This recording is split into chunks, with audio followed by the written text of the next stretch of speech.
It is an incredible honor, to say the least, to be having our wedding on August 1st here at Minneapolis City Hall. We do weddings here in City Hall. We're going to do 40 on August 1st, and we are open for business. As the couples come down the steps, we'll have the fanfare playing. We're going to be having wedding cake, and appropriately from Minnesota, that wedding cake will come from Dayton.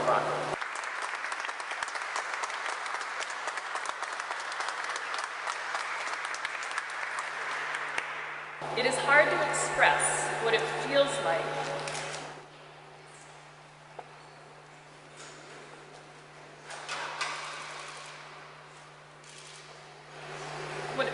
to now know that our beloved Minnesota recognizes our commitment. We will have a large counter, a little bit like a scoreboard.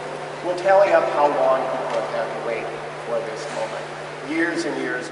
We are in the middle of one of the great civil rights moments in this state's history. When Gavin Newsom began doing weddings in City Hall, a legislator stood up and said, it's really important to put a law banning marriage on the books because Mayor Rybak's going to start doing weddings in City Hall. I never thought I would be mayor when this law changed. I thought I'd be passing that off for another mayor to do that.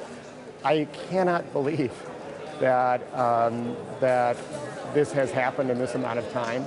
They had a commitment ceremony that was not legally recognized in the state, but was certainly something that allowed them to say to each other that they were married. Say to their son Louis that his parents had committed to each other. The commitment ceremony was performed by a United Church of Christ minister at St. Stephen's Church because that is part of the homeless shelter where Cathy and I met. On her first day at work, working for the city and county, the day after they came back from their honeymoon, Cathy had to fill out the form, and it asked if she was married or single. I've never seen Cathy get choked out. She had to check the box single. The day after her honeymoon, you know, for so long as a family, we've had to be really vigilant about protecting our family, and we've done all the legal paperwork to be just as married as we could possibly be without being legally recognized by the state. You know, buying our house or getting car insurance or whatever it was. And we ended up feeling a little bit more like we were treated like really good friends doing a business transaction than treated like a family. And just to be able to let down our guard and not be quite so vigilant anymore is enormously important.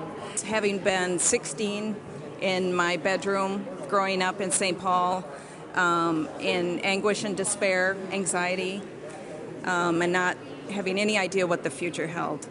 If I had known it held this, man, it would have been an easier 16th year. We have a 5-year-old son who was at his camp at school, and he said he had 2 moms, and one of his friends said, 2 women can't be married. And he looked sort of forlorn when he told me that story, and I think we're just so delighted that he's not going to hear that very much longer. Louis, he's 5. And he will be here with us, holding our hands as we marry on August 1st. He's pretty excited to stay up all night. When we learned that this was going to happen, we thought we're going to take a deep breath and try on our wedding dresses from our commitment ceremony 12 years ago. Yeah. And Cathy was in red silk. I was in beaded black. We had updos taller than was safe. And we're going to do it again. We fit. That's actually the most exciting part of it all. Cathy was down at the state capitol when the legislation passed and was one of the people that Mayor Rybak said, I want to marry you. And he was literally going around telling everybody to come down and get married. We expected him to body serve the crowd at any moment. I obviously was so excited at the legislature that I kind of jump-started that by yelling it out to a crowd. We're already married in our hearts. But to be able to share that with a city and state that is beloved to both of us is really powerful.